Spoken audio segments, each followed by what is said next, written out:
Okay, so we're starting 33 today. 33. 33 is about zeros. So we're gonna start looking at higher degree polynomials and finding the zeros.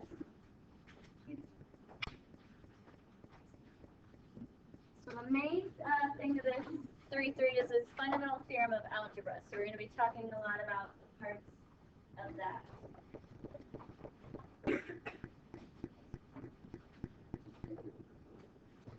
So for every polynomial of degree 1 or greater, there's at least one complex zero.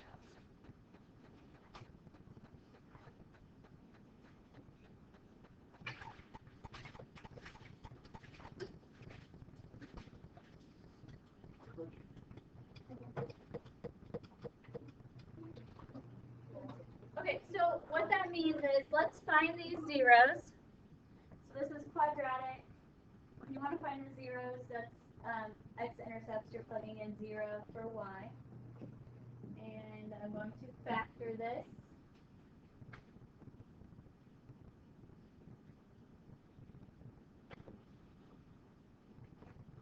So I multiply to be positive 12 and add to be negative 7.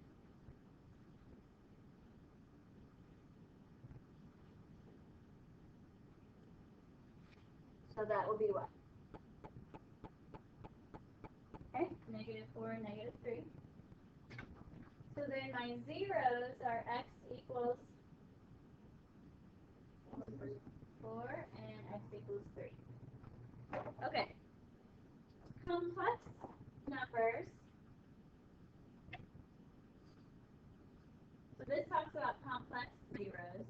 So complex numbers are written in this a plus bi form, where a is the real part and b is the imaginary part.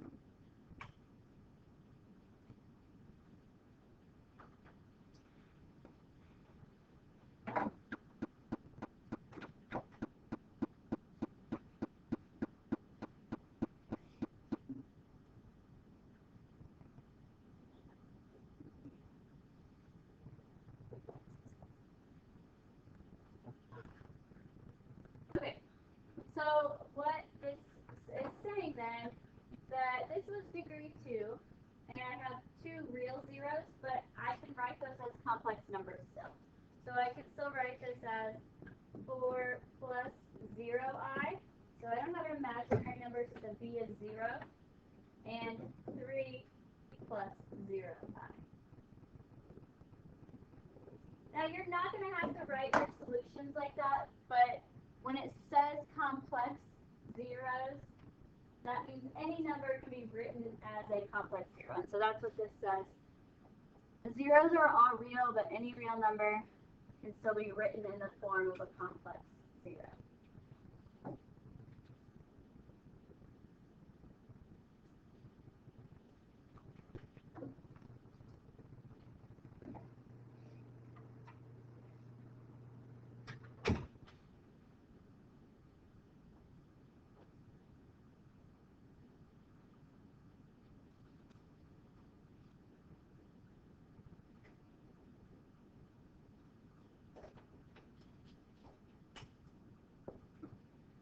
Okay, so sometimes you have irreducible quadratic factors, meaning they don't reduce to give you rational numbers.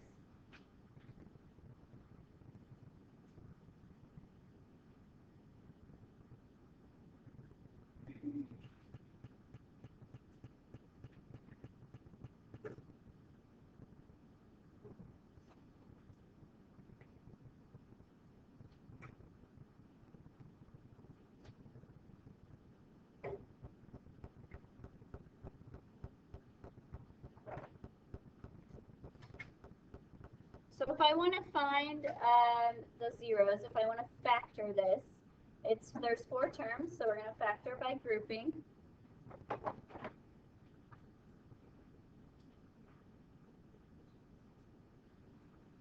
So what can I factor out of the first group? squared.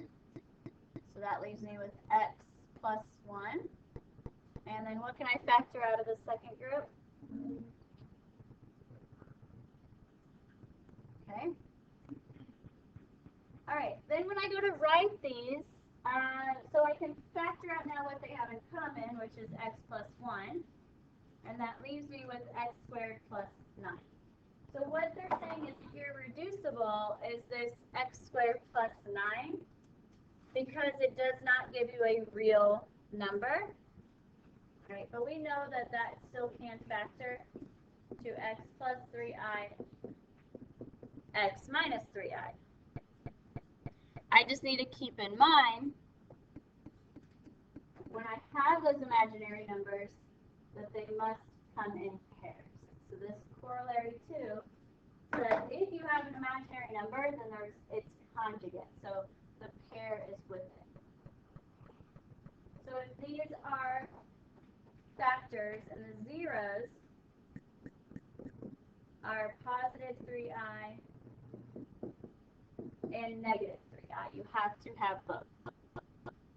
Now, as a full complex number, it's 0 plus 3i, 0 minus 3i. So there's those pairs, a plus bi, a minus bi. If you have an imaginary number, there has to be a pair.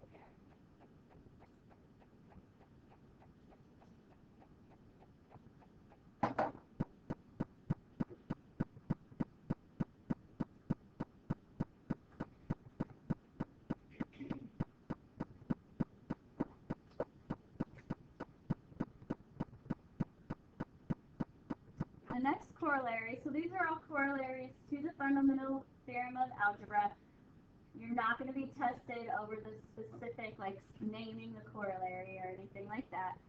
You just have to know them when you're solving these. You have to know complex numbers come in pairs. You have to know this number of zeros.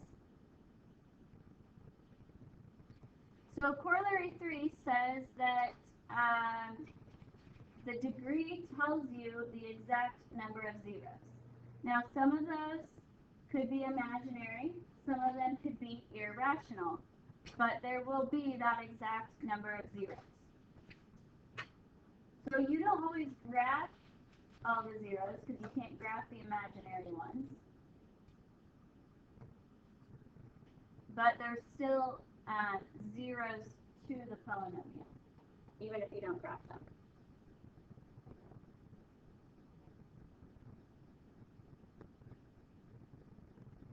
I'm going to scroll back up in just a second.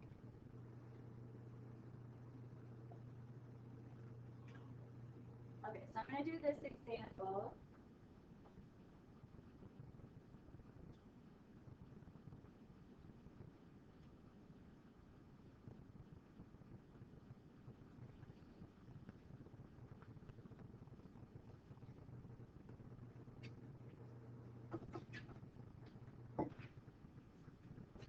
So we did a little bit of this in 3.2, where we've written out the polynomial. This time we're doing the same thing, but we have to know some of these things like that imaginary numbers come in pairs to have all the zeros. Okay, so this line isn't supposed to be there. The degree is 3. So if the degree is 3, that means I need how many zeros? 3. I'm given how many? 2. I need to come up with another one. Well, since I see an imaginary number, I know that it has to come in pairs. So I know that this is 0 minus 3i, so I know I need 0 plus 3i. I need positive 3i. So there's my 3 zeros. And now I can write this out. Let's write it in factored form first, and then we can multiply. So it says p of x. So you're writing a polynomial, a function. So you need something over here, either y, p of x, f of x. I'm not going to get picky, but you need to have, you cannot just write the factors off.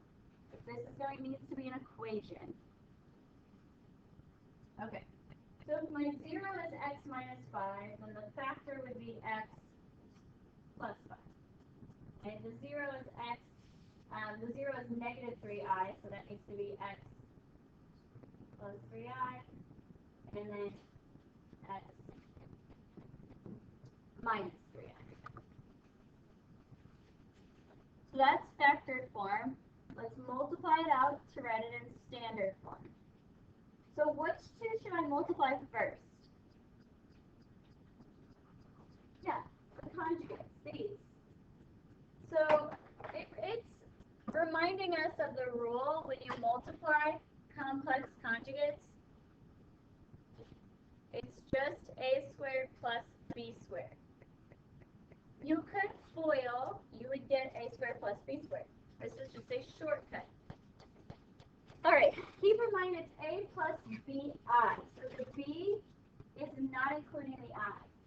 So down here, A is x, B is just 3, not 3i. My B is just the real part there. So if I do a squared plus b squared, that's x squared plus 9. Okay, 3 is b, so 3 squared is 9.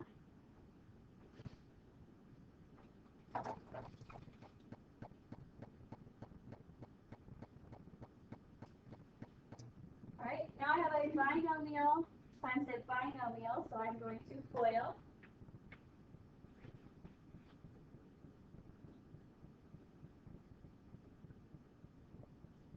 So that's x cubed, then the outer is 9x, the inner is 5x squared, and then the last 5 times 9 is 45.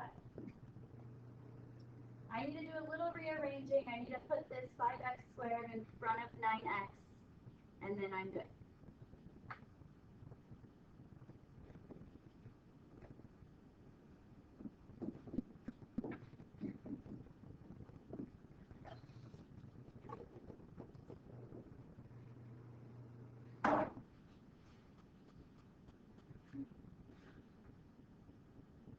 So it's degree 3, so it should be x cubed.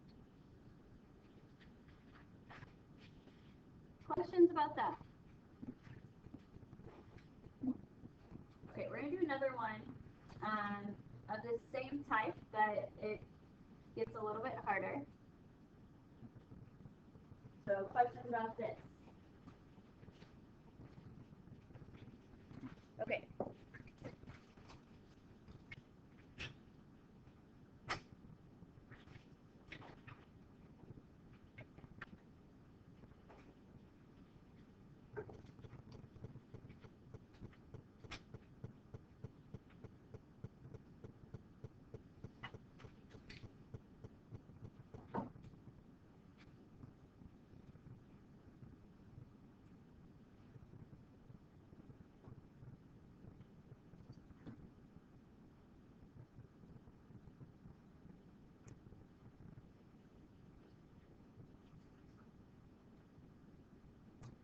So this is degree 4.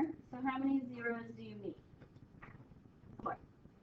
And how many do you see? Like how many are x equals are there? 2. So I need to come up with 2 more. Well, I know that imaginary numbers come in pairs. So if this is 1 minus 3i, what's the conjugate? 1 plus 3i. So there's another 0. So the only thing left then is that I have a multiplicity here of -1. So there's actually 2 -1s, but you don't have to repeat answers. So there's another -1. Because I need 4. I need 4 zeros. I already did the pairs, so I need 1 more. So it has to go with this -1. That means I have to have 2 -1s. You couldn't have 2 of these because they always have to come in pairs. So you would be adding 2 more of those if you had that. Yes. So why wouldn't it be like x? Because there's like like x equals 0. Because it would tell me 0 is a 0. Oh, yeah. Gotcha. Okay. Yeah. There would be x equals 0 there. Okay. Yep. So we got to talk about writing this out. So first of all, this x minus 1 as a factor, or x equals negative 1, I'm sorry, as a factor is x plus 1. There's two of them. Okay, so I just put x plus 1 squared there.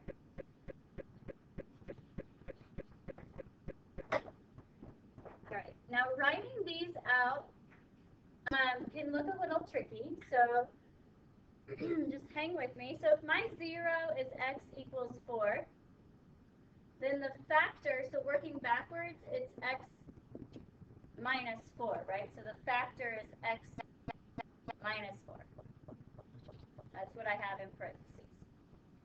Okay, well my 0 is 1 minus 3i. So what that's saying is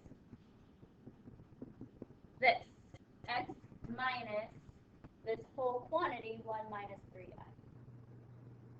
So my number is 1 minus 3i. My number is 1 minus 3i. Okay? So as a factor, it's x minus 1 minus 3i. Think about that again if that was the x equals 4. If you're working backwards, x minus 4 equals 0. Okay, so these need to be in parentheses. So then this 1 plus 3i is x minus 1 plus 3i. Why are they both here? Because, oh, never mind. So you write it out like this. Okay, and I'm wanting to move this 1 plus 3i to the other side. I would be subtracting this whole thing, x minus.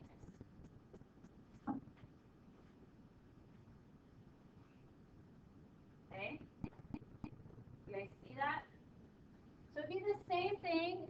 So with the two numbers there, the two terms, it's a little bit tricky. It's a little bit hard to see. It'd be the same thing if this was like 2 plus square root of 3. Well, you would need a pair 2 minus square root of 3 as well. But you would have to put this 2 plus square root of 3 in parentheses too.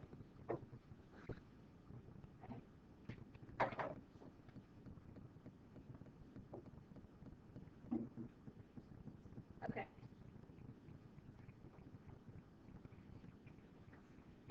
So now when I go to multiply this out, I'm going to do just a little bit of rearranging here. So I'm going to do these first. I'm going to take care of these first. And I'm going to do a little bit of rearranging. So I want to go ahead and get rid of these parentheses here. I'm going to distribute that negative. So that's minus 1 plus 3i. And then minus 1 minus 3i. I want to use this rule. So I need A has to be the same, and B has to be a positive and a negative. So this 1 minus 3i and 1 plus 3i are not, that's a whole number there. Not like whole number like 4, 5, 6, but this is a number. So what's the same down here is this x minus 1 and this x minus 1. So then I can make my A be x minus 1 and my B be 3. Okay, so this is A and this is B. A and B. Alright, so if I do A squared plus B squared, so I'm going to do x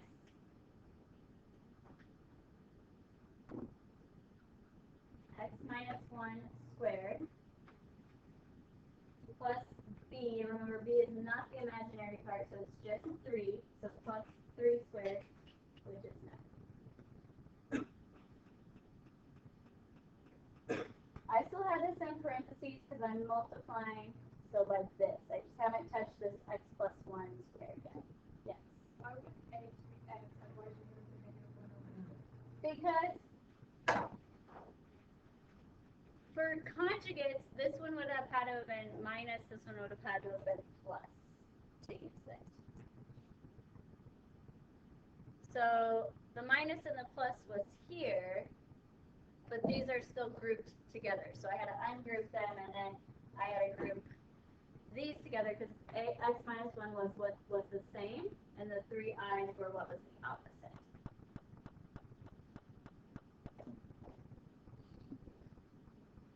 Okay, so I'm still working in here. X minus 1 squared. So you can write that twice in FOIL, or knowing this shortcut is going to help save you some time. How to square a binomial.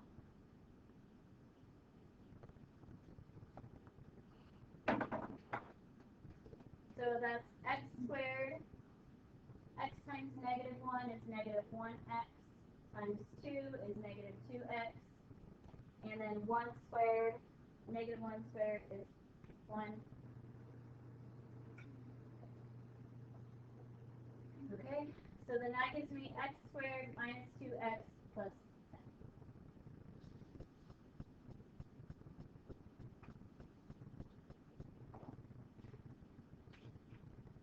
Okay, so this whole thing up here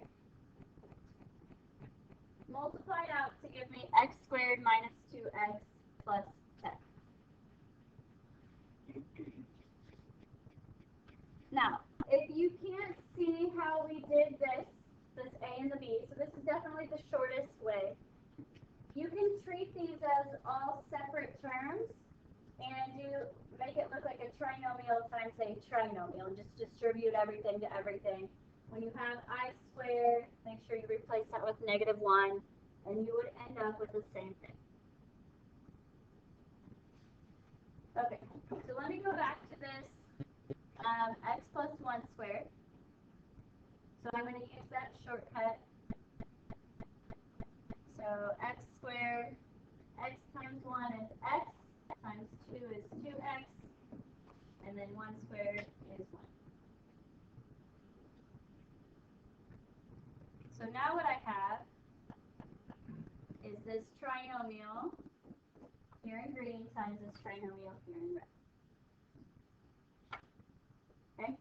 So when you do a trinomial times a trinomial, you're just distributing each term from one to each term of the other. So I'm just going to start here, and I'm going to distribute this x squared to all 3 terms of this parentheses. So that's x to the 4th minus 2x cubed plus 10x squared. And then I'm going to do the same thing with the 2x. I'm going to do this vertically just so I can line up my like terms, but it's fine if you just stick them all at the end of this. Just combine those terms when you're done. So if I do 2x times x squared, that's 2x cubed. So this is what I mean by vertically. I'm just lining up the like terms. 2x times -2x is -4x squared. And 2x times 10 is 20x. Okay. Now, finally, I do the same thing with 1. So that's 1x squared minus 2x plus 10. So now when I combine the like terms, they're all right there lined up. I'm already in standard form, so I know I'm just adding down and then I'm done. So that's x to the 4th.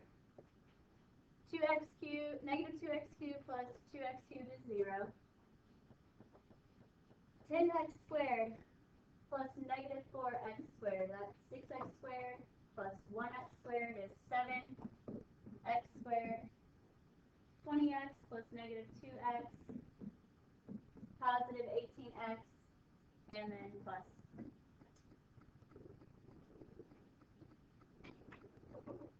Okay.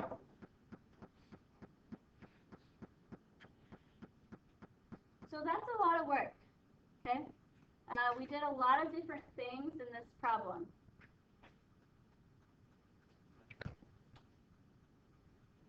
This is something you will want to practice. You might not know what you don't understand. Like, you might feel like this seems really hard, you don't think you can do it, but you don't know what part it is that you don't understand. You won't know that until you actually practice these on your own.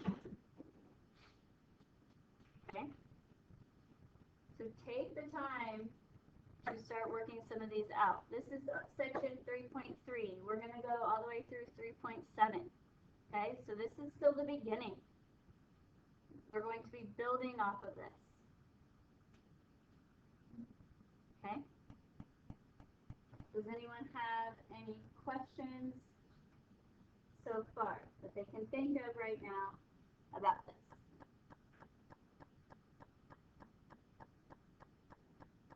Okay, well, we're going to move on. But once you practice some, let me know if you have some questions. We can even talk about them in class. Okay? All right.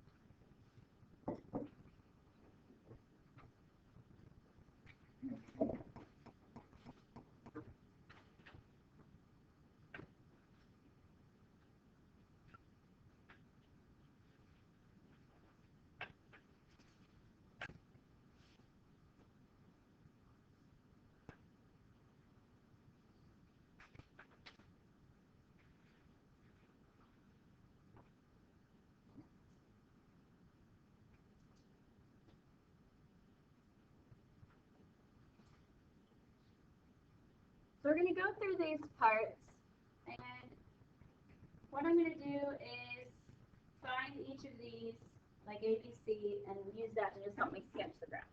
So we're just going to do a rough sketch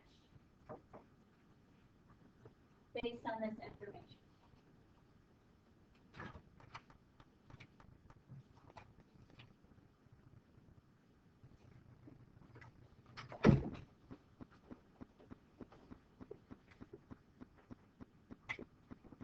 Okay, so what's the leading coefficient? Okay, so my A value, my leading coefficient is -4. The main thing is that I want to know is that it's negative, because this leading coefficient test is talking about the end behavior. What type of function is this? Yeah, it's x cubed. So the parent function, looks like this. But then if you want to do the negative reflects it.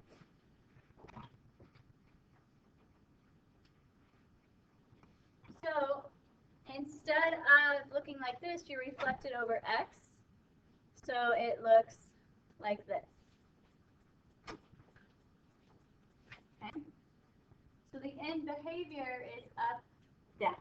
So that's just going to help me sketch my graph. So up, down.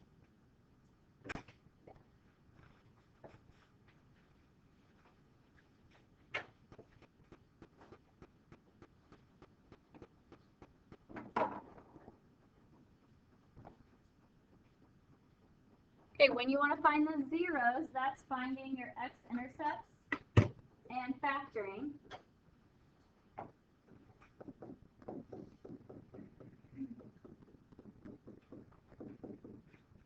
So 3 terms, but it's not x squared. But I have a common factor that I can take out. What's my common factor? X. And to make this positive so it's easier to factor, I'm going to factor out a negative x because then I get a positive 4x squared, and that's easier to factor when that term next to your x squared is positive. Okay, so then that gives me negative 4x and negative 15.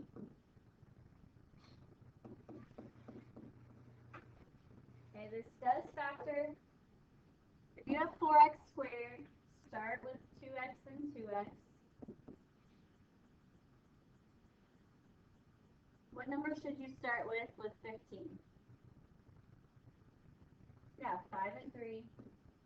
Since 15 is negative, then that means that one of these is negative, one of them is positive.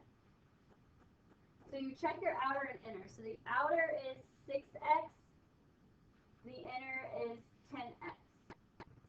Can you get a negative 4x if you make one of those negative? 6 and 10. Yes. So if I want a negative 4x, which one do I want to be negative, the 6 or the 10? Okay, the 10.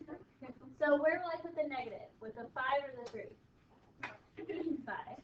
And that's positive. So then I get positive 6x, negative 10x, and that gives me the negative 4x.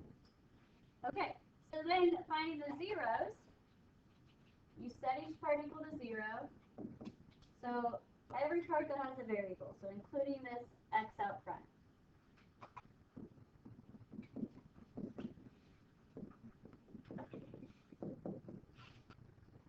So if negative x equals 0, that means x equals 0. You're just dividing by negative 1. You still have 0. That would be the same thing if you factored out like a 2x. You divide 0 by 2 and it's still 0. Okay, here you are adding 5 and then dividing by 2. Here you are subtracting 3 and then dividing by 2. So when I write those out, sometimes you'll see them like with these braces. You don't have to put those. Those aren't going to be, you're not going to grade on whether or not you have those. So these zeros are your x-intercepts.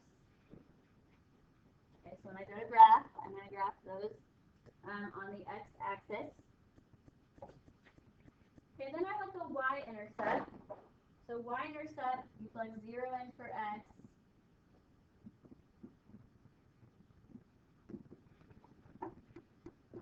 This is not quadratic, so you don't have like your normal c value, but you still do it the same way. All these just though end up being 0 because you're multiplying by 0. And it asks for the intercept, so I get that as an ordered pair. B asks for the zeros, so I'm just listing those solutions out. This asks for an intercept, so it's given to me as an ordered pair. Okay, so I'm going to take these and sketch the graph.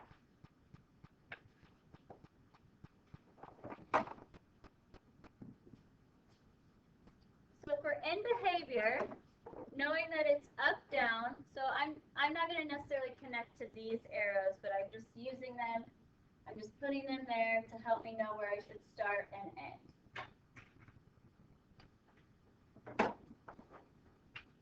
Okay, then my zeros, so those are my x-intercepts, are 0, 5 halves, which is 2.5, and negative 3 halves, which is negative 1.5. The y-intercept is 0, 0. I already have that point. Okay, so then I sketch the graph. So I have to start up here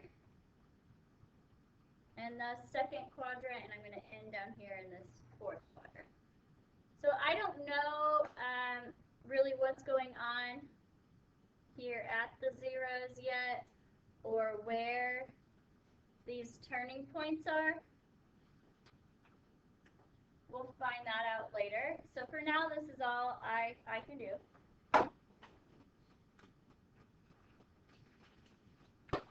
But it should look something like this. Then you can always check your work with the graphing calculator. So once you just sketch it without, then you can always check it using the graphing calculator.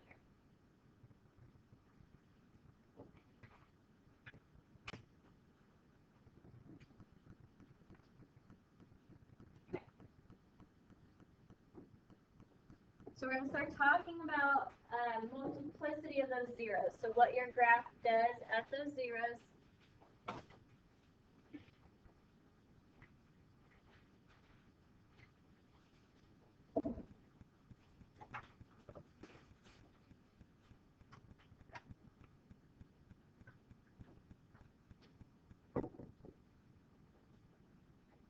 So here the zeros of multiplicity, this little green table here is saying the same thing as this above. So the multiplicity of zeros is determined by the power of a linear factorization. So this is where n is, that's the multiplicity.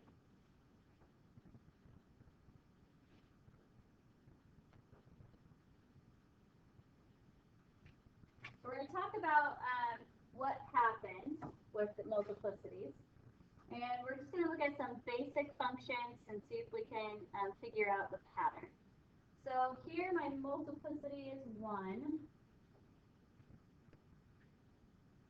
But really what I'm noting is that it's odd. Okay, so when we look at multiplicity, we're going to be really looking at odd and even. Okay, so if I just sketch this graph,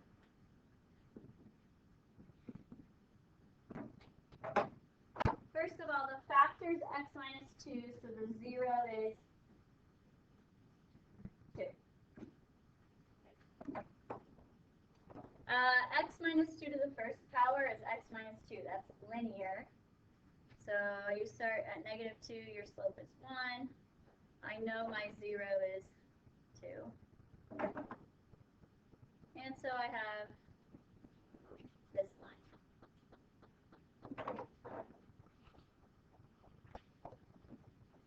Okay?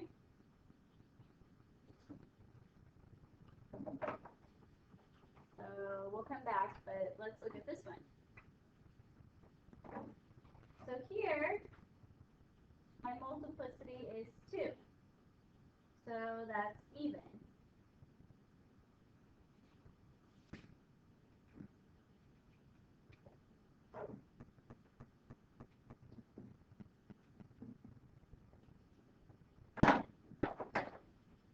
The factor is x plus 3. The 0 is negative 3. So on my graph, this is quadratic.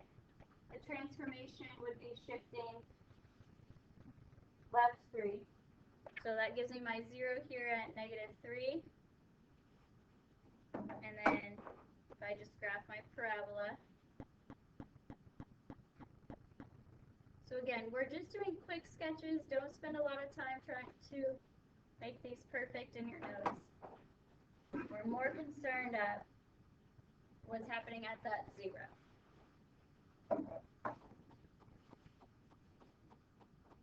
Okay? Now we have a cubic.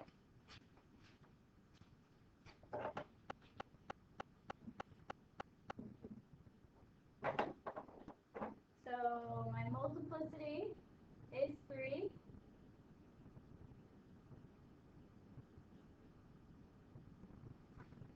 Which is odd. Okay. What's the 0? Negative 2. Okay, so I have this cubic function that's shifted left 2. So I'm just sketching that in.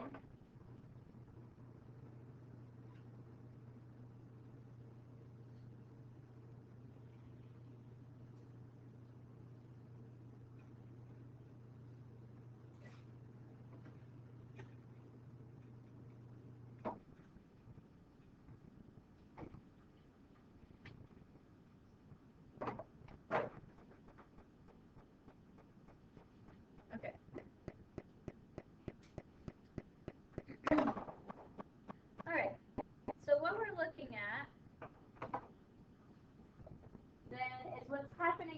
zeros. So here my multiplicity of my 0 was 1. So here's my 0 at 2. The multiplicity was 1. Did this graph, this line, did it go through this point or bounce and move the other direction? It went through. And it went straight through. So